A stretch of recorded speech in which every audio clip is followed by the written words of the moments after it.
próxima. 12 de abril de 2026, estamos no 5º ano e no 48º dia desde o início da invasão em larga escala. Sejam bem-vindos ao relatório de situação. No relatório de hoje, não veremos muitas mudanças na linha de frente. Atualmente, hoje, está sendo celebrado o feriado da Páscoa Ortodoxa, tanto do lado ucraniano quanto do lado russo. Durante essa celebração, há um cessar-fogo que está sendo mais ou menos respeitado no momento. Vamos abordar isso novamente mais tarde, por isso, de modo geral, estamos menos ativos. Mas também muitas outras coisas. Como eu disse, trouxe para vocês uma série de coisas muito interessantes, todas resumidas de forma breve em cada relatório de situação, sem me alongar por 2 horas. Isso me prejudica pelo algoritmo, mas esse é o princípio dos vídeos. Vamos começar. Você ainda se lembra deste vídeo aqui? Eu mostrei para vocês recentemente. Nele, um soldado russo se deitou no chão ao ver um drone, e então ele foi atingido por esse drone. Eu já expliquei para vocês que isso é um fenômeno bastante comum em toda a linha de frente, especialmente do lado russo. Esses soldados em treinamento entre 2022 e principalmente 2023 aprenderam que devem se deitar e simplesmente não se mover mais. O motivo por trás disso nem é tão bobo assim. Isso não surgiu do nada. Não é que os russos sejam ingênuos ao ponto de acharem que um drone não vai detectar alguém parado ali. Não, isso tem outro motivo. Na verdade, os primeiros drones tinham um alcance bem limitado. Isso significa que quando eles chegam na área-alvo, talvez tenham apenas 15 ou 20 minutos de tempo de voo, eles chegam nessa área-alvo. Eles veem, por exemplo, um veículo ou um soldado fugindo, algo assim. Então, naturalmente, eles sempre escolhem o alvo de alto valor, porque o uso do drone precisava valer a pena, já que naquela época não havia tantos drones como hoje. Havia relativamente poucos drones se compararmos diretamente. Você quer atacar alvos de alto valor. Um soldado parado e discreto não é considerado um alvo assim. Além disso, muitas das câmeras eram simplesmente de qualidade muito ruim. A transmissão também era muito ruim. E quando havia um bloqueador de sinal, ou seja, algum tipo de dispositivo de interferência, ou quando o drone estava no limite do alcance, havia muito chiado. E esse chiado fazia com que, por exemplo, fosse mais fácil identificar um soldado correndo do que um soldado deitado no chão ou um soldado escondido entre as árvores. Atualmente, isso já não é mais assim.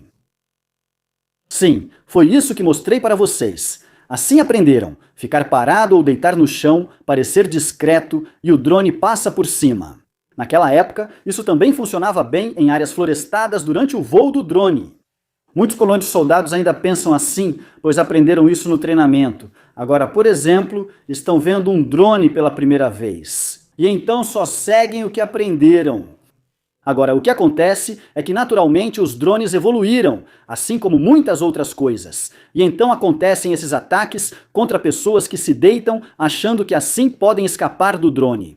E eu costumo ler com bastante frequência os comentários embaixo dos vídeos. Muitas pessoas leem comentários nos meus vídeos e me enviam coisas. Esse comentário chamou a atenção em relação a esse vídeo e queria falar rapidamente sobre isso. Aqui se diz que os soldados estariam se rendendo, o que é bobagem. Eles claramente não estão, muito menos todos. Quem se rendeu deixou isso evidente, como visto antes. Por exemplo, há um vídeo famoso de um soldado se rendendo. Em seguida, o drone se afastou. Outro drone apareceu, enviou uma mensagem e instruiu que ele o seguisse. O drone o conduziu por um corredor seguro até as forças ucranianas, que já estavam avisadas, e por isso não atiraram nem feriram o soldado russo, apenas o capturaram. Isso é chamado de rendição. O que ele faz ali, de se deitar no chão, não é uma rendição.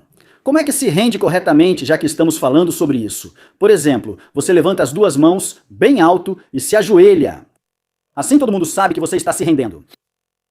Alternativamente, você pega um pano branco, um lenço, por exemplo, algum tipo de tecido, uma bandeira ou algo assim, e ergue isso de forma bem visível. Claro, em ambos os cenários você deve largar sua arma e não continuar carregando ela, como foi mostrado no vídeo. A segunda parte da afirmação descreve a morte do soldado como um crime de guerra. Isso não está correto de jeito nenhum. Eu não sou jurista, então fique à vontade para me corrigir se eu estiver errado. Mas, em um conflito armado, soldados são considerados alvos militares legítimos. Isso é um fato. E o fato de um soldado ver um drone e se deitar no chão não muda o seu status. Ele continua sendo um soldado, ele permanece um combatente ativo. De acordo com o artigo 41 do Protocolo Adicional 1 da Convenção de Genebra, atacar um soldado que está fora de combate é proibido. Isso acontece quando ele, em primeiro lugar, se rende de forma inequívoca, ou seja, como já foi dito, por exemplo, acenando uma bandeira branca ou levantando as mãos sem arma. Isso é uma rendição clara. Qualquer um perceberia isso. É muito provável que qualquer pessoa de qualquer país ou idioma entenda que esse homem ou mulher está se rendendo. Em segundo lugar, também não se pode atacar soldados que estejam inconscientes ou incapacitados para o combate devido a ferimentos ou doenças. E em terceiro lugar, em todos esses casos, não podem mais ser realizadas ações hostis. Deitar-se simplesmente no chão, do ponto de vista jurídico, é considerado mais como busca de cobertura ou camuflagem, e não como rendição, não como uma rendição inequívoca. Enquanto o soldado estiver armado e não sinalizar rendição, pode continuar sendo combatido. É assim mesmo. Nesse caso, eu também poderia só me deitar sempre. Imagine que precisamos tomar uma trincheira inimiga. Atacamos, corremos, avançamos sob fogo inimigo. Alguns caem. Depois chegam os drones. Então, me deito no chão, arma em punho. Então é assim. Agora você não deveria mais me atacar. Já estou no chão. O drone passa por cima. Talvez ataque outro. Levanto e avanço mais 1 metro. Vejo o próximo drone vindo. Ah, espera! Não. Vocês não deviam atirar em mim, pois estou deitado no chão. Isso, obviamente, não faz sentido. Acho que todos nós concordamos com isso. Mas achei o comentário interessante mesmo assim, porque por causa dele pude pesquisar um pouco e acabei lendo algumas coisas novas. Há também uma questão com drones. Muitos desses textos foram escritos antes dessa guerra com drones. Ataques de drones a indivíduos costumam gerar questões éticas, e como visto no comentário, há opiniões diversas. Nem sempre são fatos, mas opiniões ou pessoas exaltadas. Juridicamente, deve prevalecer que não há obrigação de capturar. O direito internacional não exige que uma parte em guerra capture o inimigo. Se houver risco para as tropas ou impossibilidade técnica, como com drones kamikaze descartáveis, não é preciso capturar o inimigo. Principalmente se o inimigo não se rende de forma clara. Portanto, a rendição diante de um drone também é algo controverso.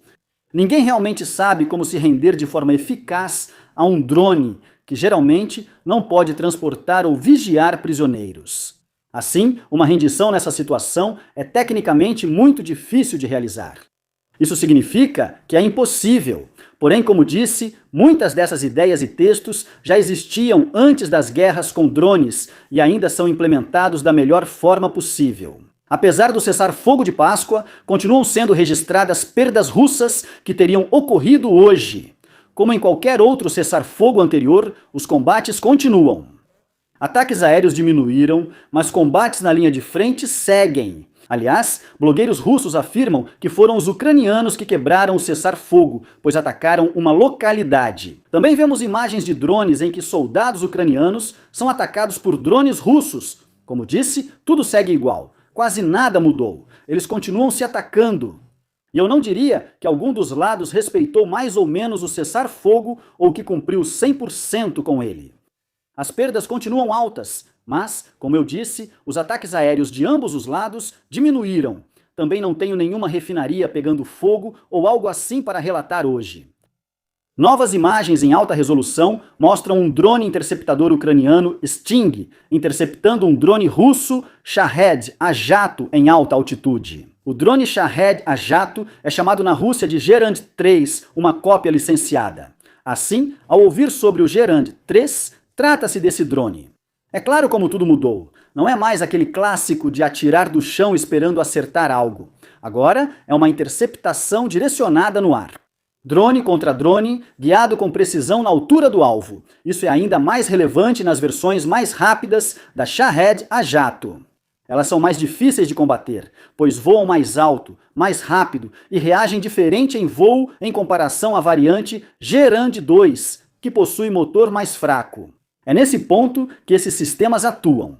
ao invés de gastar mísseis de defesa aérea caros contra drones isolados, usam interceptadores mais baratos. E não é enviado só um drone, mas de 3 a 5.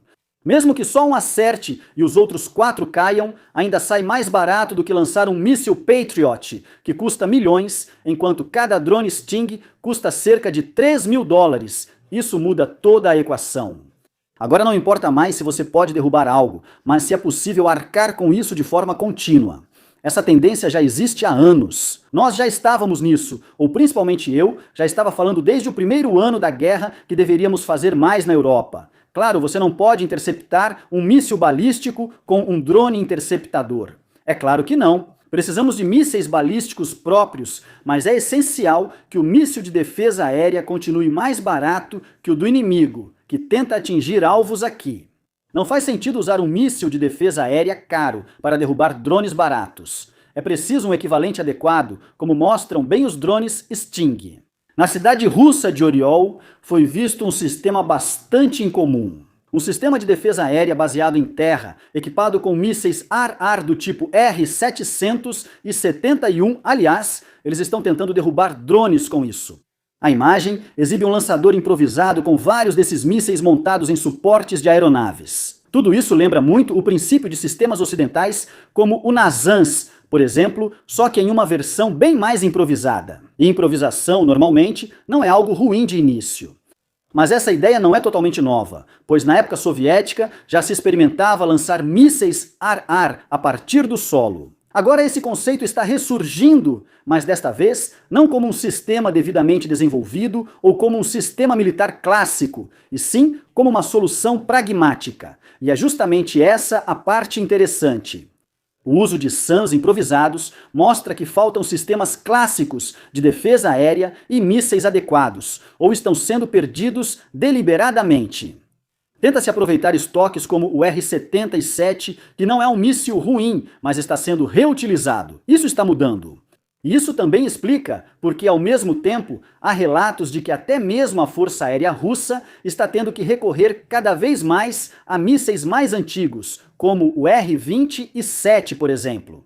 Ou seja, os que ainda são lançados de aviões. Então, vemos que há uma escassez de mísseis e agora estão tentando de alguma forma tornar estoques antigos utilizáveis, tanto para a Força Aérea quanto para sistemas baseados em terra. Na região de Rudinsky, há mais de 2 meses e meio, ocorre uma luta intensa por uma posição aparentemente insignificante. Faixas de floresta ao longo de uma antiga linha férrea, perto da mina Vurinskaja. O que se pensa sobre isso agora? Faixa de floresta, isso é realmente tão grave? Quero dizer, ela está localizada aqui neste ponto. Aqui está a linha férrea e aqui está uma faixa de floresta. Como é possível lutar por uma faixa de floresta por 2 meses e meio? A resposta é simples. Do lado russo, a 5ª Brigada de Fuzileiros Motorizados está atacando. Do lado ucraniano, unidades da 4ª Brigada Nacional defendem, apoiadas pelo 425º Regimento de Assalto Scala. O que parece ser apenas algumas árvores, pelas quais os dois lados estão lutando aqui no marcador azul, na verdade era uma posição de bloqueio preparada. A linha protegeu por meses, em 2025, uma importante estrada de abastecimento entre Belitsky e Rudinsky em direção ao leste. É exatamente por isso que a luta lá está tão intensa agora. O desenrolar pode ser dividido grosseiramente em 3 fases. Em fevereiro, forças russas ocuparam as primeiras posições ucranianas ao norte de Rudinsky, empurrando a Ucrânia um pouco mais para o oeste. Em março, ocorreu uma guerra de desgaste, com avanços russos ao oeste sendo repetidamente interrompidos por contra-ataques ucranianos. Unidades do 425º Regimento tiveram perdas significativas, mostrando que não foi uma batalha defensiva simples. Agora, na fase atual, percebe-se o cansaço do lado ucraniano. Forças russas alcançaram as ruínas da mina e conseguiram se estabelecer ali. E é exatamente aí que está o significado. Se essa posição cair, não será apenas uma perda de território. Vai faltar uma posição de bloqueio avançada, que até agora vinha dificultando os movimentos vindos do leste. E é exatamente isso que abre muito mais o espaço atrás dela. O serviço secreto ucraniano SBU divulgou imagens de uma troca de prisioneiros pouco antes da Páscoa ortodoxa. Ainda assim, já é a 72ª troca até agora. Uma troca na qual tanto militares quanto civis puderam retornar à Ucrânia. Essas trocas continuam acontecendo paralelamente ao próprio conflito. Muitas vezes isso passa despercebido, mas para os envolvidos é muito importante. Desta vez, além dos soldados, civis também foram entregues novamente. Isso indica que não são só prisioneiros de guerra clássicos, mas também pessoas detidas, presas ou sequestradas durante o conflito. Zelensky confirmou que a Ucrânia já recebeu mísseis interceptores para os sistemas Patriot e que mais remessas chegarão em breve. Segundo Kay, trata-se dos melhores mísseis, ou seja, da variante que é usada principalmente contra alvos balísticos. A compra ocorre com vários parceiros, principalmente do Oriente Médio. Agora precisa ser parcialmente coordenado com os Estados Unidos, e isso não é um detalhe, mas algo bastante decisivo, pois nos Estados Unidos é capaz de interceptar mísseis balísticos com confiabilidade, ameaça que cresceu nos últimos meses, principalmente devido à ampla discussão sobre o tema. Existe uma necessidade de mísseis, e o problema é que esse tema geralmente está presente, mas sem mísseis, eles simplesmente não servem para nada. E é exatamente nesse ponto que a notícia entra, porque não se trata de desenvolver novas capacidades, mas sim de manter as já existentes em condições de uso novamente. Coloquei essa notícia propositalmente no final do relatório de situação. Nesse tema, também cabe autocrítica. Agradeço aos assinantes, membros do canal e especialmente um agradecimento geral. Então, Ferdi Mayer-Hofer assume o comando, mas fiquem à vontade para deixar comentários e até o próximo relatório de situação.